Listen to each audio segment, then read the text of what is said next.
સહજાત્મ સ્વરૂપ પરમ ગુરુ જ્ઞાની ગુરુ શ્રી રાજ પ્રભુજી શરદ પૂર્ણ શશી સમા લઘુરાજ રૂડી વાદળી રૂપ બોધ જળ ભારે નમ્યા સંસાર સાગરમાં મુમુક્ષુ ક્ષિપતમ મુખ ખોલતા ને મંત્ર જળ બિંદુ ગ્રહી રચતા જીવન મુક્તાલતા રચતા જીવન મુક્તાલતા પુનીત એ ગુરુવાર્યના પદ પંકજે મુજ શિરન મેં દુર્લભ મનોહર સંત સેવા વિરહથી કંઈ નહીં ગમે એ જ્ઞાન મૂર્તિ હૃદય સ્ફુરતિ આંખ પુરતી આંસુથી નિર્મળ નિરંજન સ્વરૂપ પ્રેરક વચન વિશ્વાસે સુખી વચન વિશ્વાસે સુખી. વચનામૃતમાંથી ઉપદેશ નોંધ 956મો પત્ર એ રીતે નંબર આપ્યો છે. આંકનો પત્ર નથી, આ કોઈ વ્યક્તિગત રીતે કોઈને પત્ર નથી લખ્યા, પણ પરમ કૃપાળુએ પ્રાસંગિક ઉપદેશ આપ્યો હોય એ ઝીલ્યો હોય કોઈ મુમુક્ષુએ, એ લખાણમાં છે. અહીં લખ્યું છે નીચે ફૂટનોટમાં કે આંક 1થી આંક 26 સુધીના મોરબીના મુમુક્ષુ સાક્ષર શ્રી મનસુખભાઈ કિરીટચંદે પોતાની સ્મૃતિ પરથી શ્રીમદના પ્રસંગોની કરેલ નોંધ પરથી આ છે. આ મનસુખ કિરીટચંદ મહેતાને પરમ કૃપાળુદેવે મોક્ષમાળાની બીજી આવૃત્તિમાં ફેરફાર કરવાની છૂટ આપેલી, એટલે ક્ષેમપશ્મી હતા. અભ્યાસી સારા જૈન આગમનો અભ્યાસી હતો એને. મુંબઈ કારતક સુદ 1950 પહેલી નોંધ. શ્રી ષટદર્શન સમુચ્ચય ગ્રંથનું ભાષાંતર શ્રી મણિભાઈ નભુભાઈએ અભિપ્રાય અર્થે મોકલ્યું છે. એટલે મણિભાઈ નભુભાઈએ ષટદર્શન સમુચ્ચયનું ભાષાંતર કર્યું. હરિભદ્ર સુરી ધુરંધર આચાર્ય થઈ ગયા. 1444 ગ્રંથ લખેલા છે, એમાં એક ગ્રંથ આ ષટદર્શન સમુચ્ચય લખેલો છે. એનું ભાષાંતર કર્યું મણિભાઈ નભુભાઈએ અને કૃપાળુને મોકલ્યું કે આ ભાષાંતર બરોબર કર્યું છે કે નહીં મેં. એટલે કૃપાદેવ કહે છે કે અભિપ્રાય અર્થે મોકલનારની કંઈ અંતરિચ્છા એવી હોય છે કે તેથી રંજિત થઈ તેના વખાણ મોકલવા. એટલે બુક આવે ને ભેટમાં, એટલે એમ ઈચ્છા હોય કે અમારા વખાણ કરે એમ. પણ આ વખાણ કરે જ્ઞાની પુરુષ એટલે માર્ગ થઈ જાય કે આ સાચું છે. એટલે કૃપાલદેવે અભિપ્રાય આપ્યો છે કે શ્રી મણિભાઈએ ભાષાંતર સારું કર્યું છે, પણ તે દોષ રહિત નથી, એમાં ભૂલે છે, અમે જાણીએ છીએ કે તો એ ભાષાંતર ઘણું સારું કર્યું છે, કે પ્રયાસ સારો છે, એટલે પોતાના સ્વાધ્યાય માટે બરાબર, એ આત્મજ્ઞાની છે એમ વાત નહીં. મણિભાઈએ ભાષાંતર સારું કર્યું છે, પણ તે દોષ રહિત નથી, કાંઈ એમાં ભૂલે છે, અમે જાણીએ છીએ, પણ અમે કંઈ ભૂલ કાઢવા માટે બીજાનું વાંચતા નથી. કૃપાલદેવ કે અભિપ્રાય માટે મોકલ્યો તો અમે અભિપ્રાય આપ્યો. આ બીજી નોંધ. વવાણિયા ચૈત્ર સુદ 6 બુધ 1953 ઉપરનો ઉપદેશ જે છે 57 છે, હવે 53 છે. એટલે મનસુખ કિરીટચંદ મહેતા એલ્ફિન્સ્ટન કોલેજમાં ભણતા હતા મુંબઈમાં, હોશિયાર હતા, શ્રીમંત ને ધીમંત. એટલે ત્યાં મુંબઈમાં પણ એનો સમાગમ થયો હોય કૃપાલદેવનો, મોરબીમાંય થયો હોય, વવાણિયામાંય થયો હોય. પહેરવેશ આછકડો નહીં, છતાં સુઘડ એવી સાદાઈ સારી છે. તો આછકડા એવા કપડાં પહેરે ને બીજાને પણ વિષય વૃત્તિ ખીલે, એટલે આ દોષ છે. કૃપાલદેવે લખ્યું છે એવા ચપોચપ વસ્ત્ર પહેરે, શૃંગાર સજે, અડધા કપડાં પહેરે, એટલે સામેવાળાની વૃત્તિ એ ખળભળે. આ નિમિત્ત બન્યું એમાં. મંદિરમાં કે આશ્રમમાં તો ખાસ, અમુક જગ્યાએ અમુક દેરાસરમાં કે મંદિરમાં કે આશ્રમમાં અડધા કપડાં પહેરીને આવવા જ નથી દેતા. હમણાં એક ધર્મસ્થળમાં ગયેલા અમે, ત્યાં લખેલું બોર્ડ કે સ્ત્રીઓએ જો ડ્રેસ પહેરવો હોય તો માથે ઓઢણી જોઈએ, નહીં તો નહીં પ્રવેશ. કૃપાલદેવે લખ્યું છે ને વૃદ્ધ મર્યાદા, સ્ત્રી મર્યાદા અત્યારે કંઈ છે જ નહીં. કાલ દોષ કળીથી થયો નહીં મર્યાદા ધર્મ. બરમુણા પહેરીને આટા મારે, ઘણી જગ્યાએ મનાય છે ધર્મના સ્થળમાં. ધર્મશાળામાં પ્રવેશ જ ના આપે. મોટા મોટા દેરાસરમાં એવા બોર્ડ માર્યા હોય છે અને જરૂરી છે. આધુનિકતાના નામે જીવ પછી નીતિ નિયમે ચૂકી જાય છે. અમુક અંતર રાખવું જ પડે. આર્ય સંસ્કૃતિમાં એ હતું બધું. ભગવાન પાસે જાય તો માથે ઓઢે. પહેરવેશ આછકડો નહીં, છતાં સુઘડ એવી સાદાઈ સારી છે. આછકડાઈથી 500ના પગારના કોઈ 501 ન કરે, અને યોગ્ય સાદાઈથી 500ના 499 કોઈ ન કરે.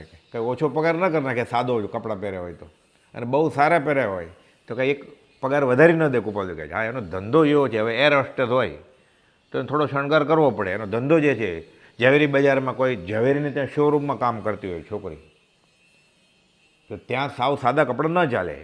એ વ્યવસાય એવો છે એટલે. પણ એવા તો કોક જ હોય ને.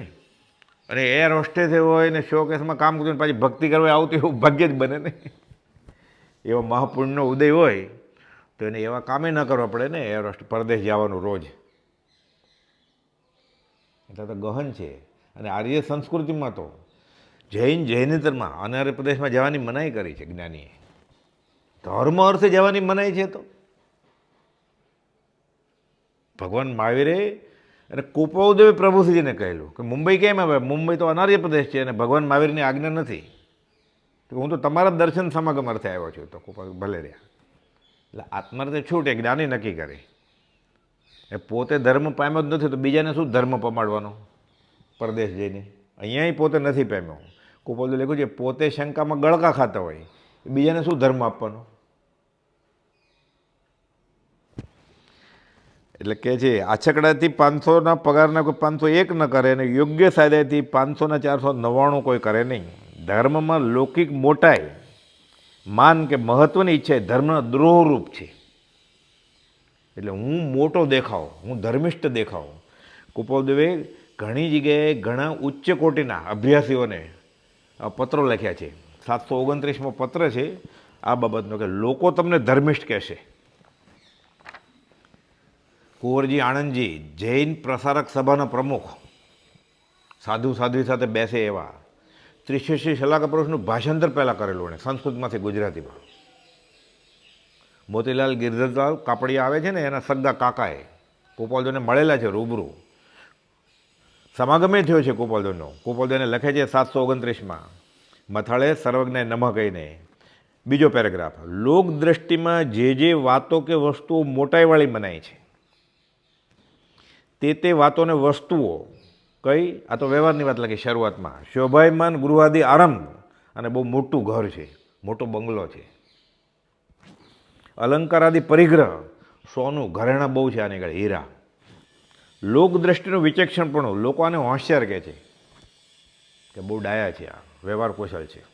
5માં પૂછાય છે આગળ, એના કરતાં આગળ લોકમાન્ય ધર્મ શ્રદ્ધાવાનપણું, લોકો ધર્મિષ્ઠ કહે છે એને.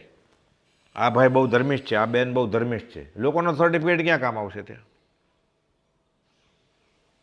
આત્મજ્ઞાન થાય તો, અને આત્મજ્ઞાની પુરુષ કે તો બીજાનું સર્ટિફિકેટ શું કામ આવે? એટલે લોકમાન્ય ધર્મ શ્રદ્ધાવાનપણું. બધા વખાણે છે ને, તો જેને વખાણે છે એને કરતાં ઓછી ભૂમિકાના જ હશે ને, તો જ અહોભાવ પામ્યો હોય ને. જ્ઞાની વખાણે, જ્ઞાની સ્વીકારે તો એ કહેવાય. એટલે લોકમાન્ય ધર્મ શ્રદ્ધાવાનપણું પ્રત્યેક ઝેરનું ગ્રહણ છે. એમ યથાર્થ જણાવ્યા વિના ધારો છો તે વૃત્તિનું લક્ષ્ય ન થાય. અને લોકો મને વખાણશે નહીં તો, લોકોમાં આબરૂ ઓછી થશે તો, એટલે સાચો સત્સંગે ગુમાવે છે. પછી લોકો શું કહેશે? એટલે કુપાઉદેવે લખ્યું છે 154માં કે લોક પ્રતિબંધ વચમાં આવે છે કે આ વાત તો સાચી લાગે છે પણ અમે રોજ આ કરશું તો કે હવે તમે સંપ્રદાયમાં આવતા જ નથી. અનંત અનુમતિ કશાય છે. લોક પ્રતિબંધ અને ડર છે એટલે જ્ઞાની સાચા લાગે છે, જ્ઞાનીના વચન સાચા લાગે છે, છતાં સ્વીકારી નથી શકતો લોકલજ્જાને લીધે. આ લોકલજ્જાદી ભય સત્પુરુષ મળ્યા પછી, સત્પુરુષના વચન મળ્યા પછી આ અનંત અનુમતિ કશાય છે જો એમ એને લીધે ન આવતો હોય તો. પછી બધા એમ કહે છે હવે તમે અહીંયા આવતા નથી અમારામાં તો. એટલે ત્યાં માન મળે છે ને, એટલે પહેલી લાઈનમાં બેસવા મળે છે, માઇક મળે છે, એટલે ત્યાં જાય છે. લયું સ્વરૂપનું વૃત્તિનું ગ્રહ્યું વ્રત અભિમાન, ગ્રહે નહીં પરમાર્થને લેવા લૌકિક માન. એટલે લોકો વખાણે એટલે ધર્મિષ્ઠ કેવડાવું છે. એટલે કહે છે કુપાઉદેવ, લોકમાન્ય ધર્મ શ્રદ્ધાવાનપણું પ્રત્યેક ઝેરનું ગ્રહણ છે. એમ યથાર્થ જણાયા વિના જેમ છે એમ ધારો છો તે વૃત્તિનું લક્ષ્ય ન થાય. પ્રથમ તે વાતોને વસ્તુઓ પ્રત્યે ઝેર દ્રષ્ટિ આવી કઠણ દેખી કાયર ન થતા પુરુષાર્થ કરવો યોગ્ય છે. એ તો પ્રભુશ્રીજી ખંભાતના આચાર્ય થવાના હતા. તમે ગૃહસ્થને વળગ્યા છો કે હું ગૃહસ્થને જ વળગીશ કે આ લ્યો વેશ તમારો. મોપતિ ફેંકી અહીંયા વડવા આશ્રમની બહાર. ત્યારે આશ્રમ નહોતો. આ મોપતિ મારે જોઈતી નથી. એ છોડી દે ગોપાલને, તેને સંગાડાના આચાર્ય કરવાના હતા. મારે આચાર્ય નથી થવું, મારે આત્મા થવું છે. આત્મા થઈ ગયા, મૃત્યુ મહોત્સવ ઉજવીને ગયા. લોકોનું સર્ટિફિકેટ નથી જોતું અમારે. પ્રથમ તે વાતોને વસ્તુ પ્રત્યે ઝેર દ્રષ્ટિ આવી કઠણ દેખી કાયર ન થતાં પુરુષાર્થ કરવો યોગ્ય છે. શરૂઆતમાં અઘરું લાગે કે આ બધું વયું જશે, તે માને નહીં મળે, અર્ધૂત થશે. લોકો ઓરાવતા નહીં, પાણી નથી આપતા. ભાઈ ગરમ પાણીથી નાય છે કે જે એક ગ્લાસ પાણી આપ ના પડીને એકવાર કે 3 દિવસના અન્ન જળનો ત્યાગ, કાંઈ વાંધો નહીં. એટલે રાણકપુર ગયા, સાદડી રાજસ્થાનમાં, તે ખંભાતનો સંઘ ગયેલો, પછી ઓરાયું. કુપોલદેવે કહેલું તમારે દ્વેષ નહીં કરવાનો, સાધુને પરીક્ષા સહન કરવા પડે. 22 જાતના પરીક્ષા સહન કરજો. સહન કર્યા, કર્મ ખપાવી દીધા બધા. એટલે શ્રદ્ધાનું આ મહાત્મ્ય છે. આવી જ વાત કુપોલદેવ દેવકણજી મહારાજને કહી છે. આત્મસિદ્ધિ મોકલાવીને એ પહેલાં 716મો પત્ર છે. દેવકણજી મહારાજ વાંચન બહુ સરસ કરતા, અને પ્રભુશ્રીજીએ વખાણ્યા છે કે દેવકિરણનું વ્યાખ્યાન જેણે સાંભળ્યું એને 6 મહિના મગજમાં ખુમારી રહે એવું બોલતા. એ આગમના અભ્યાસી, ક્ષેવ પછમ જબરો. એટલે પછી કુપોલદેવને પૂછાવડાવે છે કે હું વ્યાખ્યાન કરું તો મને અભિમાન આવે છે. કુપોલદેવે જવાબ આપ્યો છે 524મા પાના ઉપર 716મા પત્રનો છેલ્લો પેરેગ્રાફ. જેણે શ્રી દેવકિરણજીને વ્યાખ્યાન કરવાનું રહે છે તેથી અહંભાવાદીનો ભય રહે છે, તે સંભવિત છે. હોય જ નહીં. કેમ હોય એવું? અભિમાન કેમ આવે? આગળ કારણ બતાવે છે કે દેવકિરણજીને અભિમાન ક્યારે નીકળશે અને અત્યારે કેમ આવે છે. જેણે જેણે સદગુરુને વિશે તથા તેમની દશાને વિશે વિશેષપણું દીઠું છે કે મારા કરતાં શ્રીમદ રાજચંદ્ર અસંખ્ય અનંત ગણા આગળ છે એમ થાય, તો પછી અભિમાન ન આવે. આપણે ક્યાંક પાકું કરી લીધું હોય, આપણે ક્યાંક વાંચી લીધું હોય, આપણે ક્યાંક ગાય બતાવીએ, આપણે ક્યાંક લખી બતાવીએ, એમ થાય કે હું કેવો હોશિયાર છું. પણ જ્ઞાની મહાસાગર જેની પાસે તું ટીપું નથી, સિંધુ પાસે તું બિંદુ એ નથી, એ સાગર છે, તું ગાગર નથી, તું ટીપું જ નથી, તો ગાગર ક્યાં? એટલે કહે છે જેણે જેણે સદગુરુને વિશે તથા તેમની દશાને વિશે વિશેષ પણ દીઠું છે. હવે 2 ચોપડી ભણી અને લેટિન ને ગ્રીકમાં જવાબ આપતા હોય અવધાનમાં, એની આગળ તારું જ્ઞાન શું? તું શું ભણ્યો છો? તને કદાચ યુનિવર્સિટીમાં ગોલ્ડ મેડલ મળ્યો હોય, પીએચડી થયો હોય, એ કે જે તીર્થંકરના હૃદયની વાત હતી અમારે પાસે.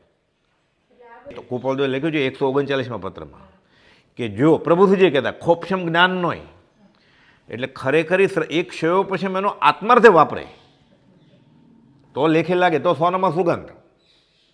અંબાલાલભાઈને ક્ષયો પશ્મી હતા.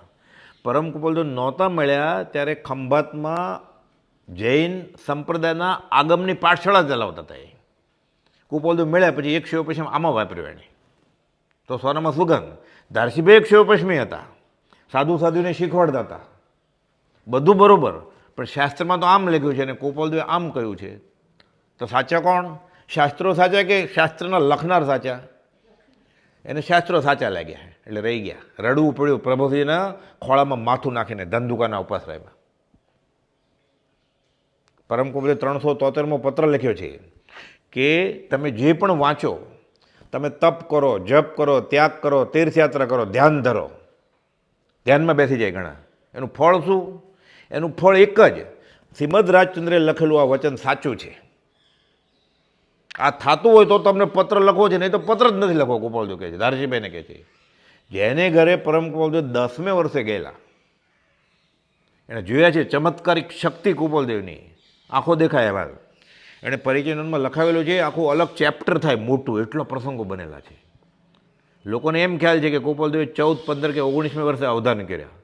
10 વર્ષ પહેલાં અવધાન કરતા હતા કુપોલદેવ. 10મે વર્ષે તો ધારસીભાઈ સાબિતી સાથે બધું અનુભવ્યું. એ કહે છે આવો હેમરાજભાઈ, આવો માલસીભાઈ, કચ્છના 2 ભાઈઓને સાંઢણી ઉપર આવેલા, વવાણિયા ગયેલા, ત્યાં ન મળે એટલે મોરબી ગયા, ત્યાં ન મળે એટલે રાજકોટ આવ્યા. પછી સંઘપટક ગ્રંથના આડાવડા અક્ષર લાવેલા, કુપોલદેવને આપ્યા.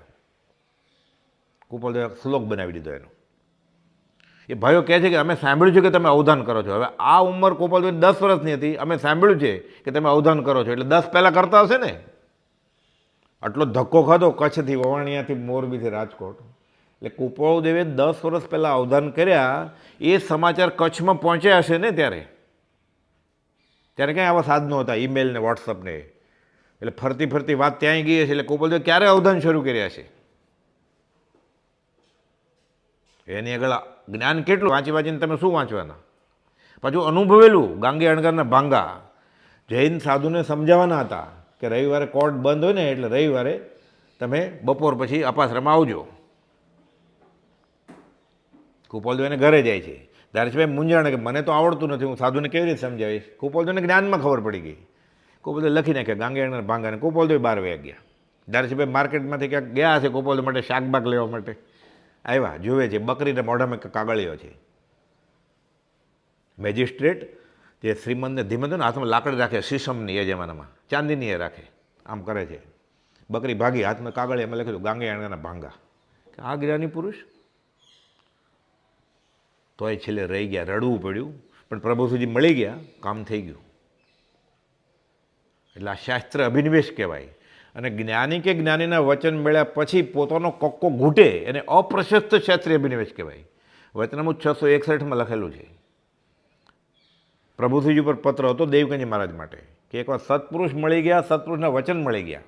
ફલાણા શાસ્ત્રમાં આમ લખ્યું છે ને, એમ કે હું પરમાત્મા છું. લોકો એમ કે એનું ગુણઠાણું ગૃહસ્થ છે એટલે ચોથાથી આગળ કેમ હોય? તેને નહીં ખબર હોય ગુણઠાણું. ગુણઠાણો કોને કહેવાય શ્રીમદ રાજચંદ્રને નહીં ખબર હોય, અને આપણે લાઇબ્રેરીમાં જઈને ખબર પડી ગઈ.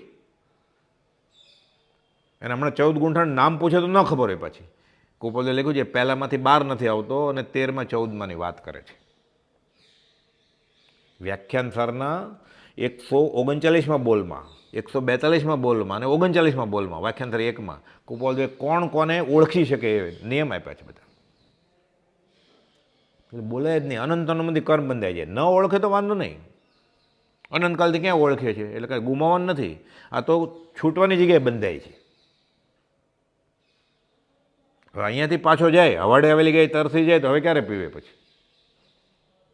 એટલે પ્રભુજી કહેતા હવે મરવાવાળો છે, કહેતા ખોપશમ જ્ઞાન નહીં, ક્ષયો પછી મેં જ્ઞાન નથી. આમાં વાપરે તો થોનામાં સુગત. અંબાલાલભાઈ વાપર્યું, પછી દેવકંજી મહારાજે સવળી આવ્યા અને વાપર્યું પ્રભુજીના સમાગમે, તો કામ થઈ ગયું. 7 વાર પગ કપાયો અને થેસ્યા વગર ને દેહ છોડ્યો. પ્રભુજીએ વખાણ કર્યા કે સિંહ જો શૂરવીર કર્મને પડકાર આપ્યો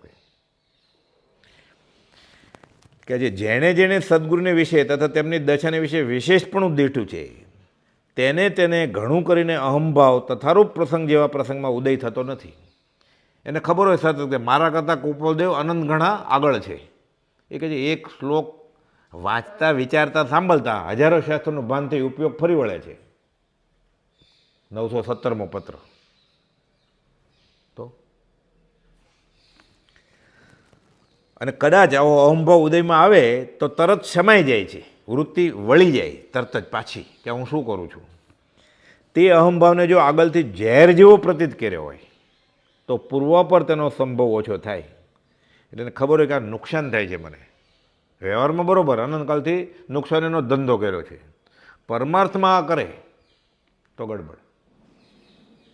કંઈક અંતરમાં ચાતુર્યાદી ભાવે મીઠાશ સૂક્ષ્મ પરિણતિએ પણ રાખી હોય તો તે પૂર્વ પર વિશેષતા પામે છે. કુપાળદેવે તો ત્યાં સુધી લખ્યું છે ત્યાગ પણ અકર્તવ્ય ભાવે કર્તવ્ય છે. 664મો પત્ર. ત્યાગ કરવાનો જ છે પણ ભાવ કયો? અકર્તવ્ય. એટલે શું? સાધુ થવા માટે નહીં, ઉપાધ્યાય થવા માટે નહીં, આચાર્ય થવા માટે નહીં, આત્મા થવા માટે ત્યાગ કરવાનો છે. અકર્તવ્ય ભાવે કર્તવ્ય. આવું ક્યાંય શાસ્ત્રમાં વચન મળે નહીં. આ કુપાળદેવનું જ વચન છે. સાંભળવામાં નથી, વાંચવામાં નથી, પણ અનુભવમાં આવે એવું વચન છે જેનું આ જ્ઞાની પુરુષ હોય, આ સત્પુરુષ હોય. એટલે કહે છે અંતરમાં કંઈ ચાતુર્યાદી ભાવે મીઠાશ સૂક્ષ્મ પરિણતિ પણ રાખી હોય તો તે પૂર્વ પર વિશેષતા પામે છે. પણ ઝેર જ છે, નિશ્ચય ઝેર જ છે, પ્રગટ કાળકોટ ઝેર છે, એમાં કોઈ રીતે સંશય નથી. અને સંશય થાય તો તે સંશય માનવો નથી કે ના આટલું તો કરવું જોઈએ ને, આપણને એમ થાય તો કે ના, એ સંશયને અજ્ઞાન જ જાણવું છે એવી તીવ્ર ખારાશ કરી મૂકી હોય તો તે અહંભાવ ઘણું કરી બળ કરી શકતો નથી. એની કરતાં આગળ કહ્યું હવે મને તો અભિમાન આવતું જ નથી એમ. વખતે તે અહંભાવને રોકવાથી નિરહંભાવતા થઈ, તેનો પાછો અહંભાવ થાય કે હવે મને અભિમાન આવતું જ નથી, એનું અભિમાન કરે છે. તમે આપો ગમે એવું મને સ્વાદિષ્ટ ખોરાક, મને મોઢામાં પાણી જ ન આવે, મારી વૃત્તિ ત્યાં ડોળાય જ નહીં. એ નથી વૃત્તિ ડોળાતી એનું અભિમાન આવે છે, અભિમાન નથી કરતો એનું અભિમાન આવ્યું પાછું. બરોબર ગોપાલદેવ કાન ખેંચે છે. ક્ષેવપશ્મી હતા ને દેવકની મારા તો બહુ. વખતે તે અહંભાવને રોકવાથી નિરહંભાવતા થઈ, તેનો પાછો અહંભાવથી આવવાનું બને છે. તે પણ આગળ ઝેર ઝેર અને ઝેર માની રાખી વર્તાયું હોય તો આત્માર્થને બાદ ન થાય, તો આત્મા હાથમાં આવે પછી સીધો. આવું જ ડૉક્ટર પ્રાંજોન મહેતા વકીલે હતા અને ડૉક્ટરે હતા અને કાકાજી સસરા સાથે સાથે ફરતા છેવટના દિવસોમાં. તો કુપાલદેવ ઈડર ગયેલા ને 3-3 દિવસ એના બંગલામાં જ રહેતા. સ્ટેટ મેડિકલ ઓફિસર હતા મુંબઈમાં. રાજકોટ ડે ચડ્યો ત્યારે હારે નારે હોય પ્રાંજોન મહેતા. ઇન્શર્ટ કરે, ટાઈ પહેરે, શૂટે પહેરે, બૂટ મોજા પહેરે હોય, નીચે બેસે જ નહીં, ખુરશીમાં બેસે કુપાલદેવની બાજુમાં. ઘણી જગ્યાએ ફરેલા છે, ઈડર, રાજકોટ, મુંબઈ, વઢવાણ, બધે સરાભરા કરે. એક તો જમાય અને એને એટલી ખબર કે આ જ્ઞાની છે, આ સેવા કરવા લાયક સત્પુરુષ છે એમ, પણ ઓળખાણ નહીં. જે પ્રભુશ્રીજીને કે અંબાલાભાઈને ઓળખાણો એવું ઓળખાણ કેમ થાય? એટલે અમદાવાદ મુકામે એક વાર દાંતણ આવ્યા, ત્યારે એક પૈસાના 7-8 દાંતણની જોડી આવે, એટલે અઠવાડિયું 10 દિવસ ચાલે. બાવળના દાંતણ, આવા બ્રશ નહોતા કરતા. એટલે સોમચંદ માસોગ્રામ દાંતણ લઈ આવે ને, એટલે કુપાલદેવ કેટલાના આવ્યા? તો કે 1 પૈના આટલા બધા. તો કે બતાવો પ્રાણજીવનને કે 1 પૈના આટલા બધા દાંતણ છે, અભિમાન કરશો તો બાવળમાં જવું પડશે કે કશાય કરશો ને એને દેહ છૂટશે આ કશાયમાં ને કશાયમાં, તો બાવળના ઝાડમાં ઉત્પન્ન થવું પડશે કે મળે ને મુજમાં રૂપ ગુણ કળા પ્રભા પ્રભુતાય, તો પણ માન મુકાય ને અહંકાર ઉભરાય. બાહુબલી ભગવાનને તો છાજે એવું હતું અભિમાન, તોય કેવળ જ્ઞાન નહોતું થતું. તો આપણી પાસે છે શું? એટલે બ્રહ્મચારીજીએ સ્વદોષ દર્શનમાં લખ્યું છે કે મળે ને મુજમાં રૂપ ગુણ કળા પ્રભા પ્રભુતાય, તો પણ માન મુકાય ના. જેની પાસે હતું તો પણ અભિમાન હતું એટલે જ્ઞાન નહોતું થતું. 1-1 વર્ષ ઊભા રહેવું પડ્યું, તડકામાં, વરસાદમાં ને ઠંડીમાં. તો કે નહીં, વીરા મારા ગત થકી હેઠા ઉતરો ત્યારે થયું. તો આની શું હેસિયત છે પરમાત્મા માર્ગમાં? કે આવું થશે તો પછી તમને એમ થશે કે આગળ ઝેર ઝેરને ઝેર માની રાખી વર્તાવ્યું હોય તો આત્માને બાદ ના થાય. એટલે કુપાલદેવ આ ગાથા કેવી લખી છે? લયુ સ્વરૂપનો વૃત્તિનું ગ્રહ્યું વ્રત અભિમાન. 20 દુહામાં લખ્યું છે, અહમભાવથી રહિત નહીં 12મો દોહો, સ્વધર્મ સંચય નહીં, આત્મા હાથમાં નથી આવ્યો. નથી નિવૃત્તિ નિર્મળપણે અન્ય ધર્મની કાંઈ, એટલે ઉપવાસ કરવા, એમ્બેલ કરવી, એકટાણું કરવું, તીર્થયાત્રા કરવું, ડુંગરા ચડવા, દાન આપવું, આ તો અન્ય ધર્મ છે. આત્માનો ધર્મ ક્યાં છે? આ આત્મા ખાતો જ નથી. પછી એને રાત્રિ ભોજન દિવસે ખાવું, રાત્રે ખાવું, એ ખાતો જ નથી આત્મા ક્યારેય. કે મારે 3 દિવસના ઉપવાસ છે, અરે આત્મા ક્યારેય નથી ખાતો. એક પરમાણુ આહાર પરિણામથી રહી જ છે. એટલે કરવાનું જ છે એને શ્વાસ છોડવા માટે, કશાય દાબવા માટે કરવાના છે તપશ્ચર્યા. નથી નિવૃત્તિ નિર્મળપણે અન્ય ધર્મની કાંઈ, આ તો બધા એનું અભિમાન કરે છે. આત્માની ક્યાં વાત જ છે? માયા તો સાથે છે. એટલે દુર્બળ દેહ ને માસ ઉપવાસી જો છે માયા સંગ્રહ, તો એ ગર્ભ અનંતા લેશે. બોલે બીજું અંગ્રે, પેલું આચારંગ, બીજું સુઈ ગળંગ સૂત્રમાં લખ્યું જાતો. માંસ કમણને પાણે માંસ કમણ કરશે તોય છૂટશે નહીં.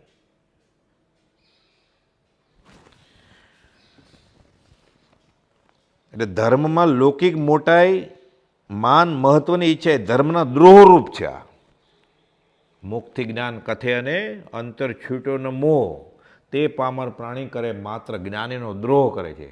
જ્ઞાનીને કંઈ છેતરાપણું છે નહીં, 496માં કુપાલદેવ લખ્યું છે. પણ આ જીવ તો એક ગુનાના દંડનો અધિકારી છે ને, દંડ તો મળશે. એ તો વિતરાગ છે, એને ક્યાં છેતરાપણું છે જ કંઈ. એનું શા માટે બોલ્યા કુપાલદેવ? નીચે આખો પ્રસંગ કે છે. ધર્મના બાને અનાર્ય દેશમાં જવાનો કે સૂત્ર આદિ મોકલવાનો નિષેધ કરનારા, એટલે પેલા પરદેશ જવાય કે નહીં? તો કહેતા ન જ જવાય અનાર્ય દેશમાં, એમ કદાગ્રહથી. સૂત્રે નહીં મોકલવાનું, જૈનનું આગમે નહીં મોકલવાનું પરદેશ. અને બોલો કે મારે ત્યાં હવે ત્યાં આવી શકાય એમ નથી, હું વાંચું કે નહીં? તો કે ના, જૈન ધર્મ ના છે સાધુને જવાની કે પરદેશ ગમનની, દરિયા પાર. તો પુસ્તકે નહીં મોકલવાનું, કે એટલો બધો કદાગ્રહ. અમુક સંપ્રદાયની વાત કરે છે. ધર્મના બાને અનાર્ય દેશમાં જવાનો કે સૂત્રાદિ મોકલવાનો નિષેધ કરનારા, નગારું વગાડી નિષેધ કરનારા, નગારાની દાંડી કે આમ કરાય જ નહીં, પ્રબળ વિરોધ કરે. પોતાના માન, મહત્વ અને મોટાઈનો સવાલ આવે ત્યાં એ જ ધર્મને ઠોકર મારી, એ જ ધર્મ ઉપર પગ મૂકી, એ જ નિષેધનો નિષેધ કરે છે. આ ધર્મદ્રોહ છે. પહેલાં એમ કહેતા હતા કે જવાય જ નહીં, સૂત્ર મોકલાય જ નહીં આગમ.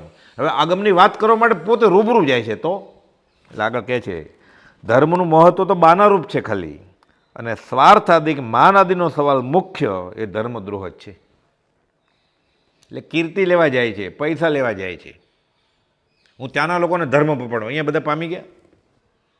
હું ત્યાંના લોકોને ધર્મ પકડો, અહીંયા તું પામી ગયો ધર્મ. એ ધર્મ પામી ગયો હોય તો ભગવાન મહાવીરની આજ્ઞામાં હોય કે નહીં કે દરિયા પાર જાય. અનાર્ય પ્રદેશના તો પડછાયો લેવો જેવો નથી, દૂર રહેવું પડે. અહીંયા ઉકાળેલું પાણી પીતો હોય ને તે 3 મહિના જૂના ખાખરા ખાય, ઉકાળેલા પાણીની ક્યાં વાત આવે? આત્માને શું વાત કરવાના તમે? ડીપ ફ્રીઝરમાં રાખ્યું હોય ત્યાં. અહીંયા રાત્રિ ભોજનનો ત્યાગ હોય તો બધું જ ખાય. અહીંયા તિથિ પાળતો હોય એટલે લીલોતરીનો અમુક દિવસે ત્યાગ કરે. તે બ્રેડ ને પાવ જ ખાતો હોય, અભક્ષ્ય મેંદા હોય, એમાં ઈળા હોય, માંસાહાર હોય, ટેલો હોય એનિમલનો, અને એ પાછું મહિનાઓ જૂનું. એટલે બધા નિયમો અહીંયાથી થોડા ઘણા હોય ને એ ત્યાં જઈને છોડીને આવતો રહે. નિયમો ત્યાં જ મૂકી આવે કે નગારાની દાંડીએ પહેલાં કહેતા, પછી માન મહત્વનો વાત આવી. ધર્મનું મહત્વ તો બાનારૂપ અને સ્વાર્થાધિક માન આદિનો સવાલ મુખ્ય ધર્મદ્રોહ જ છે. આગળ દાખલો આપે છે, શ્રી વીરચંદ ગાંધીને વિલાયત આદિ મોકલવા આદિમાં આમ થયું છે. એટલે વીરચંદ ગાંધી વિશ્વ ધર્મ પરિષદમાં ભારતના પ્રતિનિધિ તરીકે જૈન ધર્મ માટે જવાનું હતું. જૈન સાધુને તો જવાય નહીં. એટલે પંજાબના આત્મારામજી મહારાજને આમંત્રણ મળ્યું, સ્થાનકવાસી મહારાજ, કે તમે આવો. હું તો સર્વસંગ પરિત્યાગી સાધુ છું, સ્થાનકવાસીનો, હું મારે ન અવાય. એણે મહુવાના વીરચંદ ગાંધીને બોલાવ્યા, ગ્રેજ્યુએટ હતા એ જમાનાના. તો કે મને ક્યાં આગમનો અભ્યાસ છે? તો કે થઈ જાય છે, તો 1 વર્ષની વાર છે, 1 વર્ષ આગળથી આમંત્રણ મળી જાય. પછી ભણે છે ને ત્યાં જાય છે. એટલે કહે છે શ્રી વીરચંદ ગાંધીને વિલાયત આદિ મોકલવા આદિમાં આમ થયું છે. એટલે જે સંપ્રદાય પહેલાં નિષેધ કરતો હતો એ હોંશે હોંશે પછી માન મળે તો મોકલે. આત્મારામજી મહારાજ ફરતા ફરતા વિહાર કરતાં કરતાં અમદાવાદમાં કુપોલદોને મળ્યા. વયો વૃદ્ધ, થાણાંગ સૂત્ર લખ્યું છે 4000 પેજનું, 2 વોલ્યુમ, વોલ્યુમ 1 ને વોલ્યુમ 2 હિન્દીમાં. એટલે અર્ધમાગધી ને હિન્દી ભાષાંતર, સંસ્કૃત ને હિન્દી ભાષાંતર. કુપોલદોને મળે છે, પછી કહે છે સ્થાનકવાસીમાં પ્રતિમા પૂજા ન હોય, તમામ થાય છે અમદાવાદ ક્ષેત્રે. કુપોલદેવ યુવાન, છેલ્લે દિવસે મળ્યા હોય તો 33 જ વર્ષના કુપોલદેવ, અને આ તો મોટા સાધુ આચાર્ય. પછી કુપોલદેવને કહે છે તમે કહો છો એમ હું કરીશું. 3 વાર કુપોલદેવનો સમાગમ થયો છે અને એકરાર કરે છે કે તમે કહો છો એ વાત સાચી છે, પ્રતિમા નિમિત્ત દાખલ જોઈએ જ. કુપોલદેવને ક્યાં સંપ્રદાયનું કંઈ હતું? અહીંયા પ્રભુથી મોપતિ ફેંકી. કુપોલદેવ મોપતિ ફેંકવાનું પ્રયોજન નથી. દેવકીની મને કહ્યું આપો મોટા મુનિને પાછી, કે મોપતિ રાખે તો સંકિત ન થાય કે થાય, અને મોપતિ ફેંકી દે તો સંકિત થાય કે ન થાય, એ કંઈ સંબંધ જ નથી. લિંગ અને ભેદો જે વર્તના રે, દ્રવ્ય દેશ કાળ આદિ ભેદ, પણ જ્ઞાન આદિની શુદ્ધતા તે 3 કાળ અભેદ જ છે. વેશને ક્યાં શરીરને જ્ઞાન નથી થવાનું, મોક્ષ તો આત્મા જવાનો છે. અમુક સમય એમ કે સ્ત્રીને મુક્તિ નહીં, પછી પ્રાસ બેસી ગયો, કેવળીને ભુક્તિ નહીં, સ્ત્રીને મુક્તિ નહીં, પ્રાસ બેસી ગયો ને. શરીર ક્યાં તે જવાનું જ છે. ત્યાં સિદ્ધશિલાના દરવાજે કોઈ ઊભો છે, તમે લાંબા વાળ કે ચાલો માપી જાઓ, વાળની લંબાઈ કેટલી છે, મૂછ છે કે નહીં, પછી જ પ્રવેશ. ત્યાં તો આત્મા જવાનો છે. કુપોલે લખ્યું છે કેવળ જ્ઞાન કે શરીર આદિથી નથી થતું. એટલે બહારથી ફેરફાર ખબર ન પડે એટલે જીવને શ્રદ્ધામાં આવે નહીં. શ્રી વીરચંદ ગાંધીને વિલાયત આદિ મોકલવા આદિમાં આમ જ થયું છે. ધર્મ જ મુખ્ય રંગ ત્યારે અહોભાગ્ય.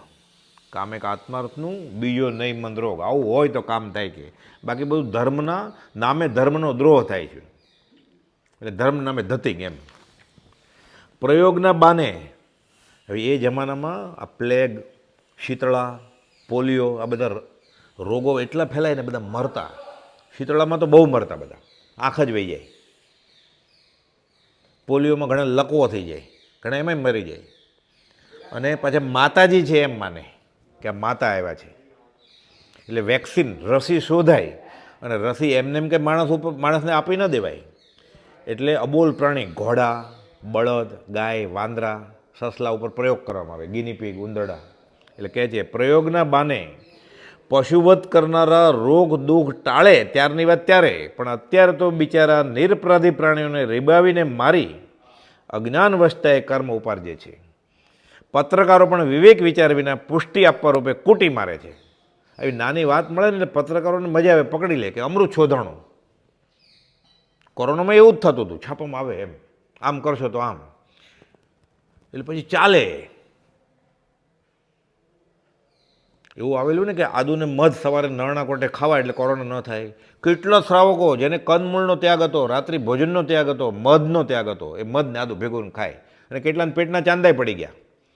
આદુ તો બહુ કડક પદાર્થ છે, એવો એસિડ કરે એવો, અને મધ મહાવી ગઈ છે, ભેગું કરે, કેટલાને અલ્સરને ચાંદા પડી ગયા. દૂરબીન નાખે ને એન્ડોસ્કોપી પણ આવે એટલે પછી ચાલે. પછી ગાડી પ્રવાહની જેમ પછી તો એવો કેમ્પ હોય, બધાને આપે, મફત પ્રભાવ ના કરે એની આદુના રસની. જે વસ્તુ સાબિતી સહ નથી એ બાળ જેવો, અજ્ઞાની જેવો તરત જ પકડી લે. એટલે પત્રકારો ઘણીવાર એટલે આ જાહેરાત જે થતી હોય એને લીધે આવું બધું થઈ જાય. એટલે કે જે પત્રકારો પણ વિવેક વિચાર વિના પુષ્ટિ આપરૂપે કૂટી મારે છે, એને તો પ્રચાર કરવો છે. નવી ક્યાંક વસ્તુ આવે એટલે લોકો ખરીદી લે, નવી જાહેરાત આવે એટલે વસ્તુ ખરીદી લે. એમાં આવે ને 2 પર 1 મફત, એટલે દોડે, પણ એ 3 ફાટી ગયેલા જ હોય, ન લેવા જેવા જ હોય. ત્રીજી નોંધ, મોરબી ચૈત્રવત સાતમ 1955, વિશેષ થઈ શકે તો સારું. જ્ઞાનીઓને પણ સદ આચરણ પ્રિય છે, વિકલ્પ કર્તવ્ય નથી. એટલે કે પૂછ્યું છે કોક, હું શું એ જિજ્ઞાસ હોય કે હું આવું બધું કરું, તો કે કર તો સારું જ છે તારે. અને સદ આચરણની તો બધા જીવોને આજ્ઞા છે જ કે હું કાર્તિકી પૂનમ પછી ખોટું બોલવાનું બંધ કરીશ. ખોટું બોલવું એમાં આજ્ઞા ખમવાનું નથી કાંઈ, પૂનમ સુધી આજથી જ કરવાનું છે. ગોપાલ તો લખ્યું છે એક જગ્યાએ, એના માટે આજ્ઞા માટે રાહ નથી જોવાની કાંઈ. સદ આચરણની નીતિની બધાને આજ્ઞા છે જ, યુનિવર્સલ. વિશેષ થઈ શકે તો સારું. જ્ઞાનીઓને પણ સદ આચરણ પ્રિય છે, વિકલ્પ કર્તવ્ય નથી. જાતિ સ્મૃતિ થઈ શકે છે, પૂર્વભવ જાણી શકાય છે. પોતાની વાત કરે છે. પૂર્વભવ હોય એવું અનુભવથી હા કહેવામાં અચળ થયું, 424માં લખ્યું છે ગોપાલજીએ.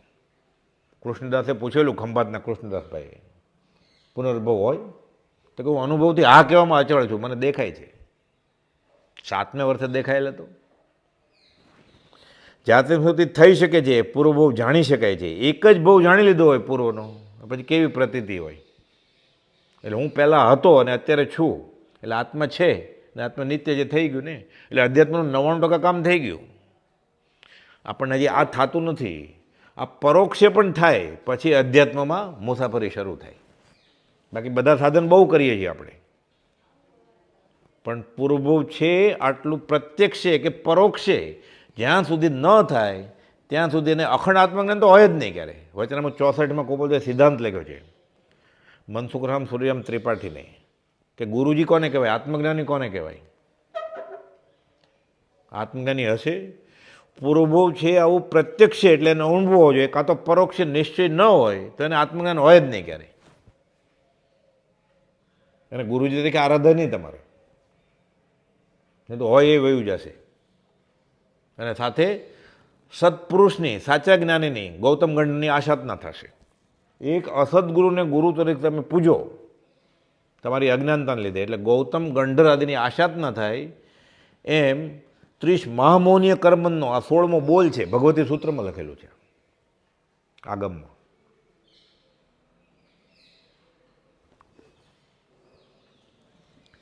જાતિ સ્મૃતિ થઈ શકે છે, પૂર્વભવ જાણી શકાય છે, અવધિ જ્ઞાન છે. કુપોલજોને છે તો તમારો માણસ ગોદીમાં ગાંસડી નીચે દબાઈ ગયો છે, ઉત્તર ક્રિયા કરો એટલે કુપોલને દૂરથી બેઠા બેઠા દેખાતું હતું ને. સૌભાગભાઈનો દેહ છૂટ્યો છે, કુપોલજી મુંબઈમાં ટાઢે પાણીએ નાહી લે છે એ જ ટાઈમે. ત્યારે ક્યાં તાર સવારે કરીએ ને તો સાંજે આવે ઠેઠ, કે બીજે દિવસે આવે. તિથિ પાળવી ગોપાલદેવ કહે છે. તિથિ માટે નથી પાળવી, ઉપદેશાયમાં લખ્યું છે, પણ તિથિ પાળવાની એટલે આઠમ, ચૌદશ, ઘણા બીજ, પાંચમ, આઠમ, 11 એમ પાળે, ચૌદશ એટલે એ દિવસે લીલોતરી ન ખાય. એટલે સામાન્ય રીતે બધા એવી રીતે ઘર ન કરતા હોય અને મંદિરમાં કે તીર્થસ્થળમાં બધા આવેલા જિજ્ઞાસુ એમ કરતા હોય, એટલે વ્યવસ્થા બી સહેલી પડે અને જે ન કરતો હોય ધીરે ધીરે બધાની સાથે કરવા માંડે કે ભાઈ આ ચૌદશ છે, આજે શાક મળતું નથી, પછી સામાન્ય રીતે બજારમાં ખાવા ન જાય કે એક દિવસ એમ કરતાં કરતાં ટેવ પડી જાય. પછી હિંસાથી બચી શકાય અને હિંસાથી બચી શકવા કરતાં એના પરિણામ કોમળ થાય અને સ્વાદ છૂટે ને. મૂળમાં તો આ જ્ઞાનીની આજ્ઞા છે, તારે ખાવાનું જ નહીં. ગોપાલદેવ પહેલો બોલ લખ્યો છે કે આહાર કરવો જ નહીં, પણ આહાર કર્યા વગર ચાલે એમ નથી. એટલે ઓછા પાપે જીવવાનું છે, પણ ઓછા પાપે જીવીને પણ આવું બધું કરે એટલે એ દિવસે લીલોતરી ન મળે એટલે એને અનુકંપા ગુણ પ્રગટે, આત્મા કોમળ થાય. પછી પાછું આ વિતરાગ વિજ્ઞાન છે એના વ્યવહારિક ફાયદે બહુ છે. આ જે તિથિઓ છે ને બધી, બીજ, પાંચમ, આઠમ, 11 ને 14, એમાં ચંદ્રની સુદ અને વધ, ચંદ્ર ખીલે અને સંકોચાઈ જાય અમાસમાં, એમ સાવ અંધાર્યું ને અજવાળ્યું, એમ દરિયાના મોજા ભરતી અને ઓટ થાય અને વાતાવરણમાં ભેજનું પ્રમાણ વધઘટ થાય. એટલે જે દિવસે આ તિથિ પાળવાનું કહ્યું છે ને એ દિવસે વાતાવરણમાં ભેજ બહુ હોય અને એ દિવસે આપણે લીલોતરી પણ ખાઈએ તો લીલોતરીમાં 70 થી 80% પાણી હોય. એટલે કફ, પિત્ત અને વાત આનો ઇમ્બેલેન્સ થાય. એટલે લીલોતરી બહુ ખાય ને એટલે 14 છે માનો, તો પાણી તો બોડીમાં છે જ ઘણું બધું, શાક ખાધું એટલે ઓર વધે. એટલે એને વ્યવહારિક રીતે શરીર પણ અસ્વસ્થ થાય, મન કાબૂમાં ન આવે એટલે સાધનામાં અંતરાય પડે. હવે કઠોળ ખાવાનું કે ચણા કે મગ, આપણે ઘણીવાર ચણા ખાધા હોય કે મગ ખાધા હોય કે ચણાનો ખાખરો ખાધો હોય તો તરસ લાગે ને બહુ. હવે પાણી નથી પીતો માનો સૂર્યાસ્ત પછી, તો પાણી ક્યાંથી કાઢશે? એટલે શરીરમાંથી પાણી ચૂસી લે. શરીરમાં પાણી ફરે જ છે ને, શરીરમાં 70% પાણી છે બધાને. એટલે બહારથી પાણી નથી મળતું એટલે શરીરનું વાપરી લે 14ના દિવસે. એટલે પાણીનું ઇમ્બેલેન્સ ન થાય એટલે મગજમાં પાણીનું પ્રમાણ વધે નહીં. એટલે વિચારમાં, જે યાદશક્તિમાં, ક્ષયોપશમમાં, મન મક્કમતામાં જે નબળાઈ આવતી હતી એ બધી ન આવે.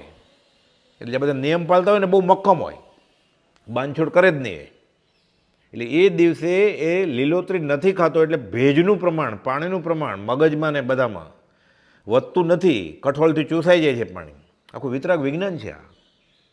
એટલે વ્યવહારે બહુ ફાયદો છે આ. અને પ્લસ એને જે સ્વાદ હોય છૂટે નહીં કે ભાઈ આજે શાક મળશે જ નહીં મને, ના મારે તો આખો ભીંડો જોઈએ, ઊંધિયું જોઈએ, આજે આઠમ છે નહીં મળે. એટલે એ રીતે એને મહાવરો થાય સ્વાદ છોડવાનો. અને 5 ઇન્દ્રિયના વિષયો છોડે ત્યારે મન મક્કમ થાય, અને મન મક્કમ થાય પછી જ કશાય કાબૂમાં આવે. સીધા કશાય ક્રોધમાન માયેલો કાબૂમાં આવે જ નહીં. એ ધર્મ પછી જ શરૂ થાય, જ્ઞાનીની આજ્ઞામાં રહેતો. એટલે તિથિ પાળવી ગોપાલદેવ કહે છે. રાત્રે ન જમવું, રાત્રિ ભોજનનો ત્યાગ કયો છે? વૈજ્ઞાનિક છે આખું. રાત્રે જમવાનું છોડી દે ને એટલે જીવ હિંસાથી તો બચી જ જાય. જ્ઞાનીએ જ્ઞાનમાં જાણ્યું છે. તમસ્કાય જીવ બધા ના. હવે તો લાઇટ છે તો, અરે 1000નો બલ્બ લગાડીએ ને તો અમે સૂર્યાસ્ત થાય એટલે તમસ્કાય જીવ આવી જ જાય. ફ્લડ લાઇટ હોય તોય એ ફ્લડ લાઇટમાં ક્રિકેટ રમી શકાય, તમસ્કાય તો આવે જ પાછા અંધારામાં. એને સૂર્યના પ્રકાશ સાથે સંબંધ છે, એને ખબર હોય કે સૂરજ આથમી ગયો છે. ઘણા એમ દલીલ કરે છે કે એ જમાનામાં લાઇટ નહોતી ને એટલે હવે તો લાઇટ છે, હવે રાત્રે ખવાય. હા, તમસ્કાય એટલે તમસ એટલે અંધારું. એ બધા જીવો પાછું એમાં શાસ્ત્રમાં લખેલું છે ચોખ્ખા હોય ને તો એ સફેદ કલરના હોય. ઇલેક્ટ્રિક તો આખી અલગ જ વસ્તુ છે. હા, ચેત છે, તો ઇલેક્ટ્રિક તો ચેત છે જ, 100% છે. ઇલેક્ટ્રિક તો અગ્નિ કરતાંય ખરાબ છે, તેવું કંઈ નહીં. અગ્નિ કાંઈ કરતાંય ખરાબ છે. અગ્નિ કાંઈ તો ખાલી તમે ચૂલો પેટાવ્યો કે કોલસા સળગાવ્યા, લાકડા ખંખેરીને ચૂલો કર્યો. આ તો ઇલેક્ટ્રિસિટી પેદા થઈ ત્યારે ચેત હતું, એ થર્મલ હાઉસમાં જમા થઈ અને પછી ફરીવાર આવી પાછી અહીંયા એ આપણે વાપરી. એટલે તમે પાણી ગરમ કરીને નાવ ને, કે જે ચૂલાના પાણીએ નાવ, ચૂલાએ ગરમ કર્યું એ, અથવા ચૂલા કે સગડીમાં રસોઈ કરો કોલસા સળગાવીને, અને ઇલેક્ટ્રિક આ વાપરો કે ગેસ વાપરો, આ ડબલ ગુનો છે. આ તમે ગરમ પાણીથી નાવ ચૂલો સળગાવીને, ગીઝરના પાણીથી નાવ તો ડબલ ગુનો છે આ. એટલે આધુનિક પાપ જ વધારે કરાવે છે આ. ત્યાં તો તમે ખંખેરીને લાકડા વાપરેલા, એ લાકડા બધા નહીં તો રખડતા હતા, આમે સૂકા થઈ ગયેલા, લીલોતરી નથી બાળી ગઈ. આખું સૃષ્ટિનું બેલેન્સ હતો. આ તો ઇલેક્ટ્રિસિટી બને ત્યારે ચેજ છે, પાછી સંગ્રહાય છે અને પછી સપ્લાય કરે છે, હવે વાપરીએ ત્યારે ચેજ છે. ડબલ ગુનો છે એ. તો ઠીક, એ તમસ્કાઈ જીવ બધા, એટલે કાળા રંગમાં કાળા, પીળા રંગમાં પીળા, લાલ રંગમાં લાલ, એટલે મરચામાં લાલ રંગના જીવ હોય. લીલી ચટણી હોય ને એમાં તમસ્કાઈ જે જીવ રાત્રે આવે એ લીલા કલરના હોય, દેખાય નહીં કાંઈ. કેળવીના જ્ઞાનમાં દેખાય, પરમ અવધિ જ્ઞાનને દેખાય. કુપોલથી બધું લખેલું છે, શાસ્ત્રમાં લખેલું છે બધું. એ સૂરજ આથમે એટલે આવે જ, ગમે એટલો પ્રકાશ હોય તોય. તમસ્કાઈ જીવ. અને એના કરતાં આ બધું ન સમજાય તોય વાંધો નહીં, જ્ઞાની આમ કહ્યું છે એટલે આણે ધમો આણે તવો, જ્ઞાનીની આજ્ઞા છે. મને અત્યારે સમજાતું નથી, આગળ પણ સમજાશે. અને રાત્રે ખાવાથી કોપલદેવ રાત્રિ ભોજનનો પાઠ લખ્યો છે ને, એમાં કેટલા બધા રોગનું લખેલું છે. આયુર્વેદમાંય છે, નેચરોપેથીમાંય છે. એટલે અમુક જીવાત ગળી જાય, જીવાતનું ઝેર ગળી જાય, એટલે જીવ હિંસા તો થાય, પોતે માંદો પડે, એ દવા લે, એ દવા પછી હિંસક હોય બધી, અને ધર્મ ન થાય, માંદો હોય એટલે ભક્તિ ન થાય, સાધના ન થાય. એટલે એક અંશ શાતાથી કરીને પરમ સમાધિનું સુખ જ્ઞાનીની આજ્ઞામાં જ છે. એ નાનામાં નાના આજ્ઞા માની એટલે ફાયદો જ છે, પુણ્ય ઢગલા છે વ્યવહાર. અને જે રાત્રિ ભોજનનો ત્યાગ કરે ને એને ચામડીના રોગ, ફેફસાના રોગ અને પેટના રોગ લગભગ મટી જાય. અસ્થમા, એલર્જી હોય ને, સૂર્યાસ્ત પછી ન ખાય અને બહુ મસાલો ન ખાય, બધા ચામડીના એલર્જી ને બધું મટી જાય. દમના રોગ મટી જાય. એ દમનો રોગ મટી જાય એટલે રાત્રિ ભોજન ત્યાગ નથી કરવાનો, પણ એનું આનુષંગિક ફળ છે, મળે છે. એ શેરડી પીલીએ એટલે કોર્ગોટેડ બોક્સે બને, સાકર તો મળે છે.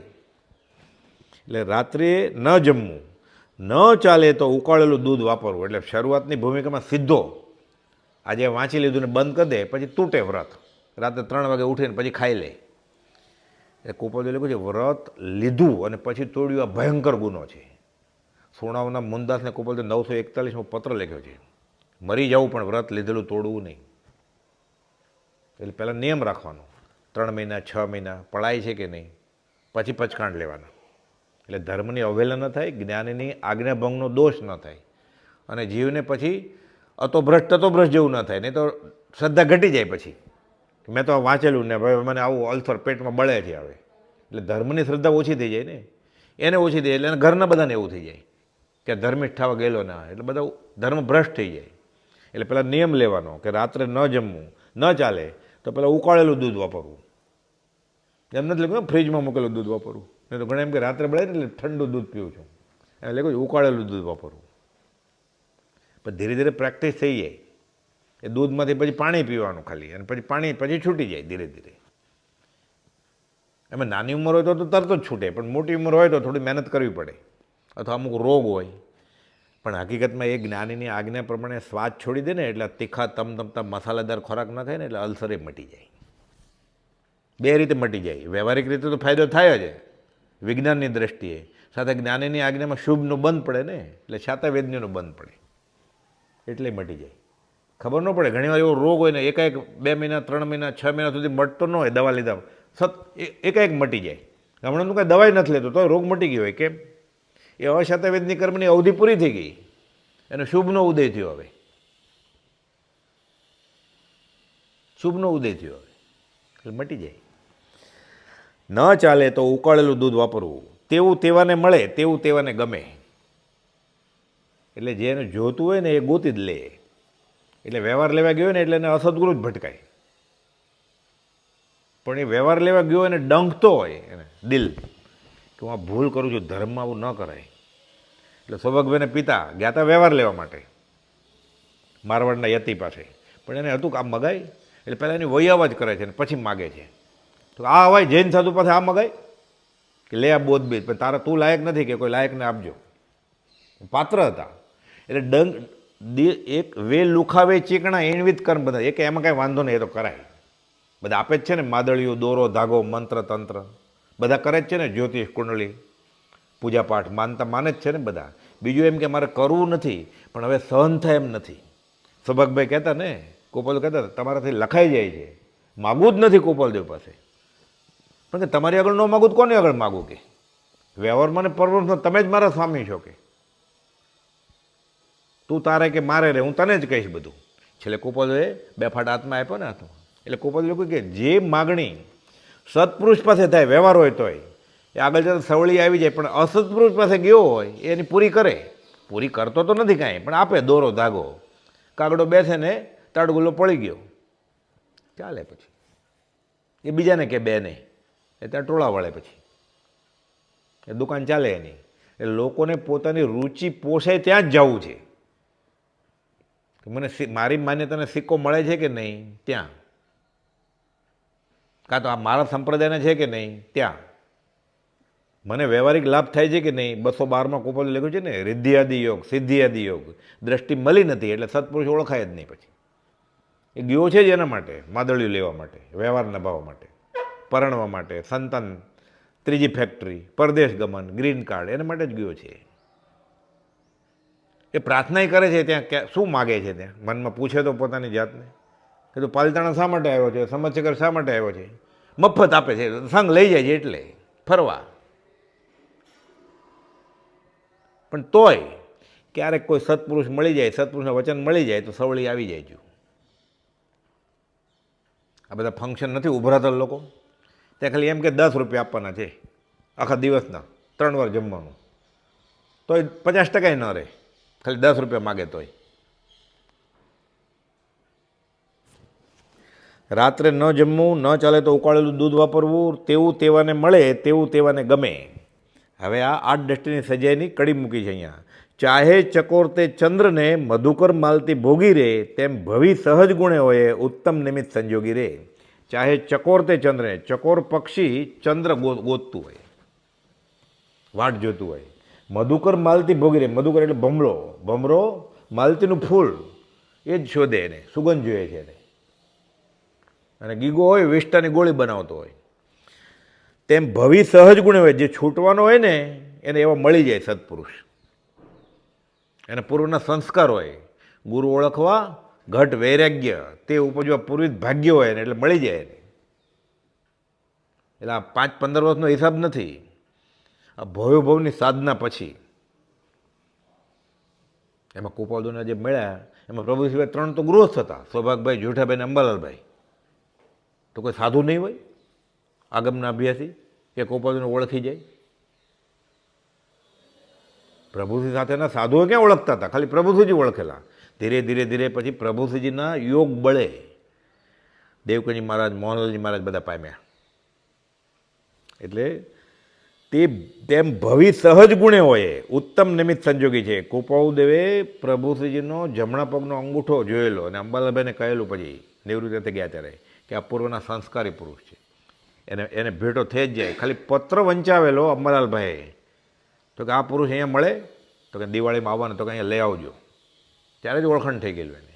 એમ અંબાલાલભાઈએ જેઠાભાઈ પાસેથી કુપોદોનો પત્ર વાંચ્યા કે આ કોણ છે, તો કે આ ઝવેરી છે, મુંબઈના જ્ઞાની છે, કે આવવાના છે. કે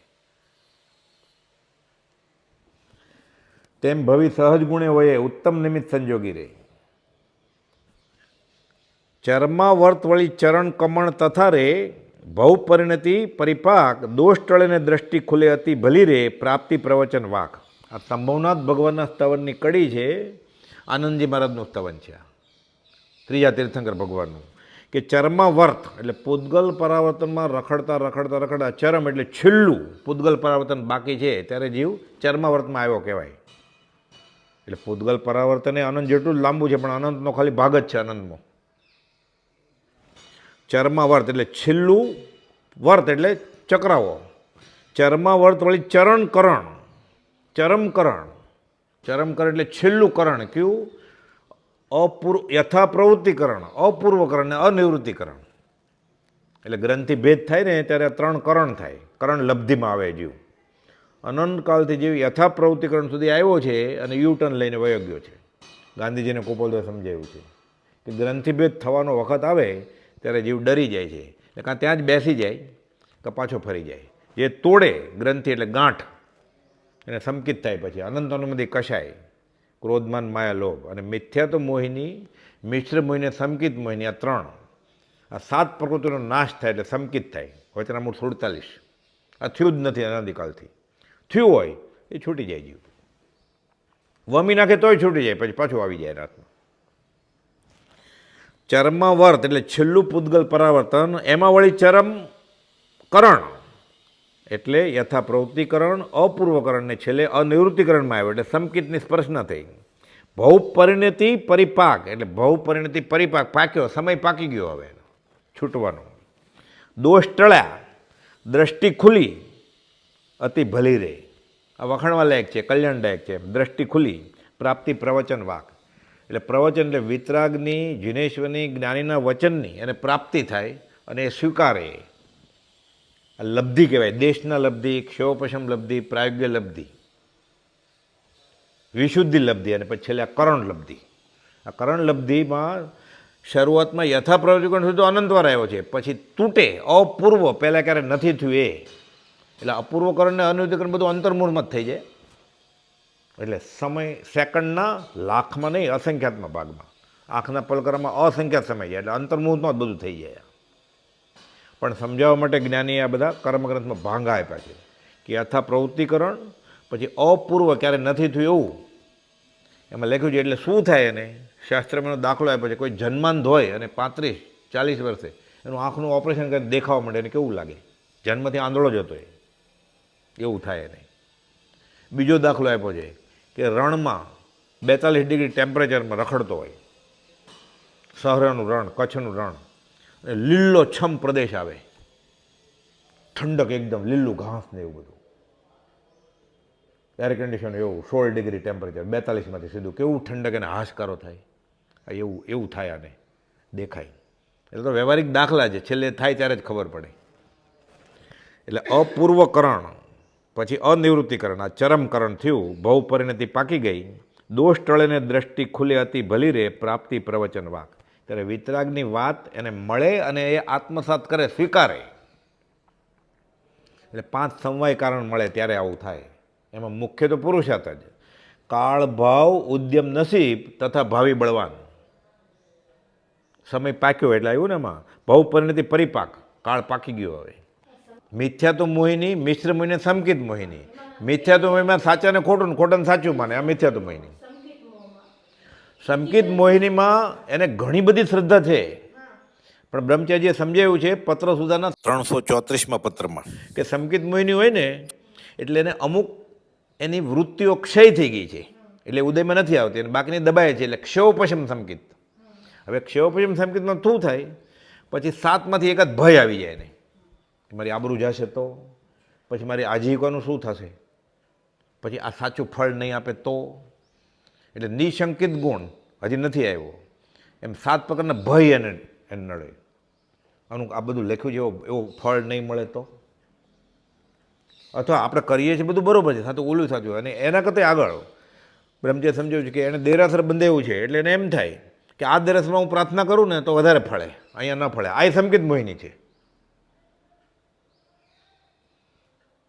એને કરતાં આગળ 24 તીર્થંકર ભગવાન છે ને, એટલે ગુરુવારે વાસુપૂજ્ય સ્વામીને પૂજે અને શનિવારે મુનિસ્વત ભગવાનમાં જાય. શનિ નડે જ ને, કોઈ કહી દેલું જ્યોતિ છે, એટલે કાળી મૂર્તિ હોય ને ત્યાં જાય મુનિસ્વત ભગવાનની શનિવારે, અને ગુરુવારે વાસુપૂજ્ય આવે ને પૂજે અને ચંદ્રનો હીરો પહેરે રિંગ ફિંગરમાં, વીંટી બનાવે એની. એટલે એક તીર્થંકર કરતાં બીજા તીર્થંકર વધારે કે ઓછા છે, આ એ સંકિત મોહિની છે. એના કરતાં આપણે માટે ખાસ. એટલે બ્રહ્મચારીએ સમજાવ્યું કે કુપોદને એમ માને કે આ તો આજન્મ કવિ છે, આ તો કેટલા જાણકાર છે શાસ્ત્રના, ક્ષયોપશમ કેટલો બધો છે એને, એ તો અવધાન કરે છે, એ તો શતાવધાની છે, એ તો જોયા વગર નામ કહી દે છે કપાળ જોઈને, એ કોઈની મરણતિથિ કહી દે છે, કોઈની જન્મતિથિ કહી દે છે. એ આદર્શ પુરુષ છે અને મારે છૂટવું હોય ભવભ્રમણથી તો આ પરમાત્મા છે. આ ન થાય ત્યાં સુધી સંકિત મોહિનીમાં છે. એટલે પરમ કુપોદને ભગવાન નથી માનતો. વચનામૃત 223, જ્ઞાની પુરુષ અને પરમાત્મામાં અંતર જ નથી. જે કોઈ અંતર માને છે તેને માર્ગની પ્રાપ્તિ વિકટ નહીં, પરમ વિકટ છે. એના કરતાં આગળ આત્મસિદ્ધિની ગાથા 11મી, પ્રત્યક્ષ સદગુરુ સમ નહીં, પરોક્ષ જીન ઉપકાર, એવો લક્ષ્ય થયા વિના ઉગેને આત્મવિચાર. શ્રીમદ રાજચંદ્રનો મારા ઉપર ઉપકાર અનંતુ આકાશી ભગવાન કરતાં વધારે છે, આ નહીં થાય ત્યાં સુધી એને આત્માનો વિચાર જ નહીં ઉગે. સંકિતની ક્યાં વાત છે? હવે ગોતો તમે એવો કોઈ મુમુક્ષુ હોય તો, કે જે કુપાવદોને આકાશી ભગવાન કરતાં વધારે માનતો હોય, છેલ્લે આવી જ જાય. એ સમજ શિખર ચડે ને ત્યારે રાજ રાજ રાજ થવું જોઈએ, એક એક ટૂંકે જવાનું. લોગસ બોલે ત્યારે ઋષભ રાજ, અજીત રાજ, મલ્લી રાજ, પાર્સો રાજ, મહાવીર રાજ, મહાવીર મહાવીર, બીજા મહાવીર નહીં. આ પહેલા મહાવીર બાદ આ જ મહાવીર. એક મહાવીર મળી ગયા પછી બીજા મહાવીરની જરૂર શું છે? આ જ થવું જોઈએ. સત્પુરુષમાં પરમેશ્વર બુદ્ધિ અને પરમ ધર્મ કયો છે. આપણે તો પરમેશ્વરમાં પરમેશ્વર બુદ્ધિ કરવાની છે, તો એ સંપ્રદાયનો ડચુરો લાવે છે વચમાં. બહુ અઘરું છે. ઘણા લાંબા કાળના બોધે, સત્સંગ પરમ સત્સંગના યોગે, પૂર્વના સંસ્કારે અને દુર્ધર પુરુષ સાથે આ વાત ગળે ઉતરે. એટલે બધું પાકવું પડે. ભવ પરિણતિ પરિપાક, કાળ ભાવ ઉદ્યમ નસીબ તથા ભાવિ બળવાન, પાંચો કારણ જબ મિલે કાર્યસિદ્ધિ. એમ મુખ્ય તો પુરુષાર્થ જ. એને ઘસઘસ કરવું પડે. પ્રભુથી કે ઘસઘસ કર. અમે ખોટું કહેતા છે કે અમે અમે અમે તારી જવાબદારી લઈએ, પછી કહેતા જવાબદારી લેવી એ સહેલી નથી, પણ આ સાચો પુરુષ છે એટલે અમે લઈએ છીએ. ના બધું અચિંત્ય તો જ મહાત્મ્યનો નથી પ્રફુલ્લિત ભાવ. હજી એને થતું નથી. આ નહીં થાય ત્યાં સુધી આત્મા હાથમાં આવે નહીં. આ ગાથા ચાલતી ને એટલે એક ભાઈ કહે છે હું તો 30 વર્ષથી અહીંયા અગાસમાં છું. બ્રહ્મચારીજીને બ્રહ્મચારી એમ કહે છે સાધે તે મુક્તિ લે એમાં ભેદ ન કોઈ. એટલે મુક્તિ હોય ને પછી એમ થાય આ કાળમાં ક્યાં મોક્ષ છે? એને ચોપડા વાંચ્યા જ ને લાઇબ્રેરીના. સાધે તે મુક્તિ લે પણ આ કાળમાં મોક્ષ તો છે નહીં. એટલે કે આત્મસિદ્ધિ સફળ થતી નથી. તને આત્મસિદ્ધિ કેમ થાય? કોઈ પૂછ્યું આત્મસિદ્ધિ નામ કેમ રાખ્યું છે? તો કે આત્માની સાબિતી, તું આત્મા છો એ. તો કેમ સફળ નથી થતું? તો કે આ ગાથા આવે સાધે તે મુક્તિ લે તેમાં ભેદ ન કોણ. પણ આ કાળે ક્યાં મોક્ષ હોય? એટલે બીજાનો જ થશે પણ તારો તો નહીં જ થાય. તને આ ખ્યાલ છે ને? એટલે એનો તો નહીં જ થાય. એને શ્રદ્ધા નથી. એને લાઇબ્રેરી જે એવો છે ઉડતા કાગળે વાંચી લીધા છે, એ કોણે લખ્યું છે એ ખબર નથી. એટલે શ્રદ્ધા પરમ દુલ્લા આ વાત છે. સત્પુરુષમાં પરમેશ્વર બુદ્ધિ, એટલે શ્રીમદ રાજચંદ્રમાં પરમેશ્વર બુદ્ધિ. આ તો પરમેશ્વર એ કહે છે હું બીજો મહાવીર છું. તું આ તો પરમાત્મામાં પરમાત્મા બુદ્ધિ કરવાની છે, તોય તકલીફ પડે છે ને. કોઈ આત્મજ્ઞાની ગુરુ મળી જાય એને ભગવાન માનવો પડે. તો ભગવાન પોતે છે, તોય નથી મનાતું. તો હવે ક્યારે? હરિનામ હીરા વેચાય, ખપ વગર ખરી કિંમત ન થાય. એ સંકિત મોહિની ક્યાં મિથ્યાત્વમાં છે, અનંતાનું મંદિરમાં છે. હજી કુપોલદુનું વચનામૃત મોઢે હોય, આત્મસિદ્ધિ ઊંધેથી બોલતો હોય. કુપોલદુને ગૃહસ્થ માને છે. હજી શાસ્ત્રના જાણકાર હોય, નિયમસાર સમયસાર બધું વાંચી ગોમટસારના અભ્યાસી હોય. કુપોલદુના ગુણઠાણા માપે છે. આ ચોથું ગુણઠાણા ગૃહસ્થને હોય. એ કહે છે અમે દેહધારી છીએ કે કેમ? ત્યારે સંભારે ત્યારે માંડ જાણીએ છીએ. એને શરીર નથી અડ્યું, ધોત્યું ક્યાંથી અડ્યું છે? તો દિગંબર મુનિ આગળ કે શ્રીમદ રાજચંદ્ર આગળ? દિગંબર મુનિએ નગ્ન દિગંબર મુનિ નમસ્કાર યોગ્ય છે. એની નિંદા નથી કરવી, હલકા નથી આંકવા. જો એને આત્મજ્ઞાન નથી તો હજી શરીર છે ને, શરીર છે ને હજી, અને શરીર જ નથી. તો અશરીરી ભાવ કુપોલદેવે 411માં લખ્યું છે કે અશરીરી ભાવ એટલે ભાવને સિદ્ધપણું છે. આ એવા અત્યારે ઘણા છે દીક્ષા લીધેલા પણ કે આત્મસિદ્ધિ સાચી વસ્તુ છે. એમ કે ઘણા ક્ષમા પણ બોલે છે, નામ ન બોલે કુપોલદેવનું. જૈનેતરમાં બોલે છે તો જાહેરમાં ક્ષમાપના. તો એમ ક્યાં કોઈ સંપ્રદાયની વાત જ છે? બહુ પુણ્ય કરે પુંજીમાં ક્યાં વાત જ છે કંઈ સંપ્રદાયની? ગાંધીજીને 27% જવાબ આપે ક્યાં કાંઈ સંપ્રદાયની વાત? કે તમે નવકાર મંત્ર પાકો કરો, ધોતિયું લઈ લો પૂજાનું. એક કુપોલદેવ વાત જ નથી કરી કાંઈ. એટલે દોષ ટળે ને દ્રષ્ટિ ખુલે અતિ ભલી રે પ્રાપ્તિ પ્રવચનમાં. કુપોલદેવે તો સિદ્ધાંત આપ્યો છે જાતિ વેશનો ભેદ નહીં, કયો માર્ગ જોવાય. સાધે તે મુક્તિ લે. હવે આ કાળમાં નથી એટલે શું? એને હોરાભાઈ નાડું હાથમાં આવી ગયું છે. તો એટલે એને માટે તો નથી જ, એને પ્રતીતિ છે કે મારે તો થશે જ નહીં. કુપોલદેવે લખ્યું છે ગુણઠાણા સમજવા માટે છે, ભાવની અપેક્ષા ઓર છે. વચનામૃત 62.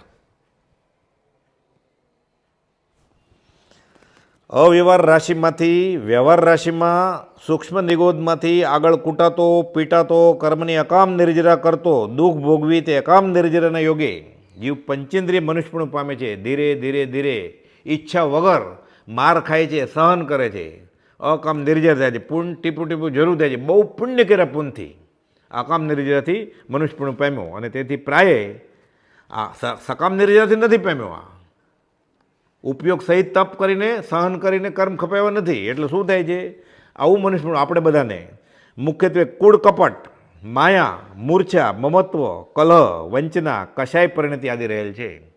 એટલે આ બધા અધ્યાત્મમાં આડા આવે એવા અવગુણો છે બધા. કેમ? આ અકામ નિર્જરાથી મળ્યો છે દેહ આપણને.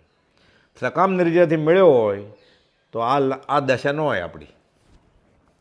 સકામ નિર્જરાપૂર્વક મળેલ મનુષ્ય દેહ વિશેષ સકામ નિર્જરા કરાવી આત્મતત્વને પમાડે છે. હવે બાકીના ભાગ અવસરે લેશું. સહજાત્મ સ્વરૂપ પરમ ગુરુ.